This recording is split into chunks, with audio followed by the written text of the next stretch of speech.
dating can be, well, confusing, right? It often feels like you're playing a game without knowing the rules. But what if there was a clear playbook? Today, we're exploring a guide designed to give you that strategic advantage by looking at relationships straight from a man's point of view. And that quote really says it all. We're diving into the core ideas from Steve Harvey's Act Like a Lady, Think Like a Man. And our goal here is simple, to help you stop guessing and start building a real practical strategy based on understanding the male mindset. All right, first up, the male scorecard. According to the source material, this is the absolute foundation of a man's priorities and his focus in life.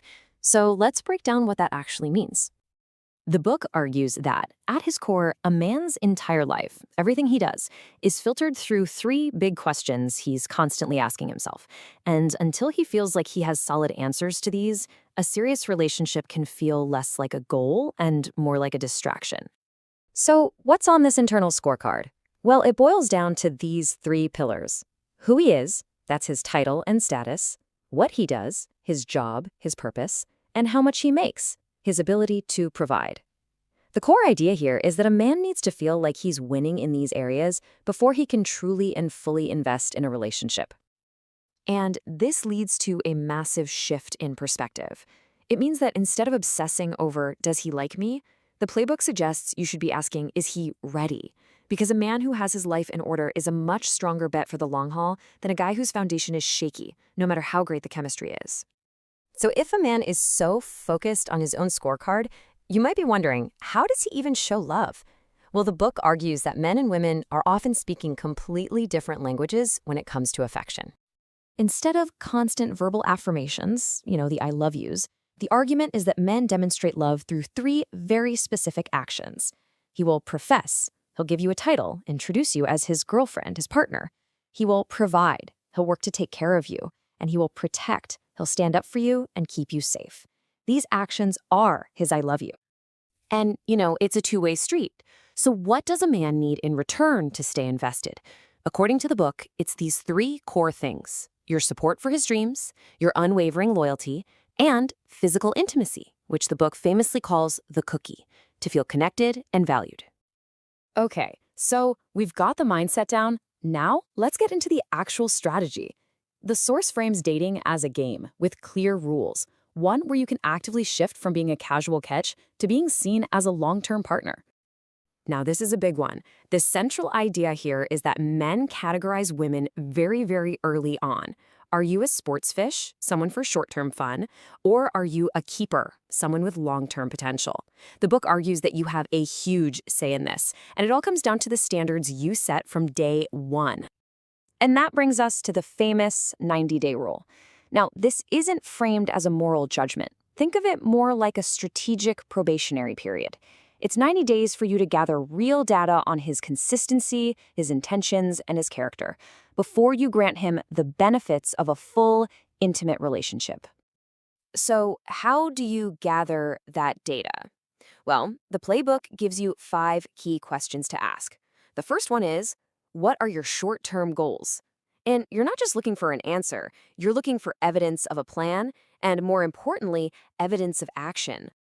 Next up, what are your long-term goals? This isn't just small talk. This question reveals his vision for his future, and you get to see if there's even a place for you in that picture. Third, what are your views on relationships? Oh, this is a big one.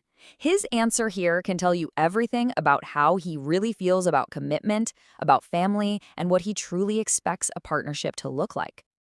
Number 4, what do you think about me? Now pay close attention here. The book suggests that if you get vague compliments, that's a red flag. But if he gives you specific examples, it shows he's been paying real, genuine attention. And finally, how do you feel about me? The book stresses that this is totally different from what he thinks. If he can't really articulate his feelings for you, the argument is he might not actually have any deep ones yet. Okay, let's shift from the big dating strategy to something that can cause friction every single day: communication. Here's a simple script designed to cut down on the drama. You've probably been there, right? You just want to vent about your day, and he immediately starts trying to solve the problem. The book calls this the fix. When all you really need is to be heard, that can be so frustrating. Stating your need right up front, whether you want a solution or just an ear, can prevent so many misunderstandings. The book also makes a really critical point about independence. Being capable is a huge strength, of course, but being so self-sufficient that a man feels like you don't need him at all can actually backfire. Allowing him to step into that provider and protector role is what helps deepen his investment in you.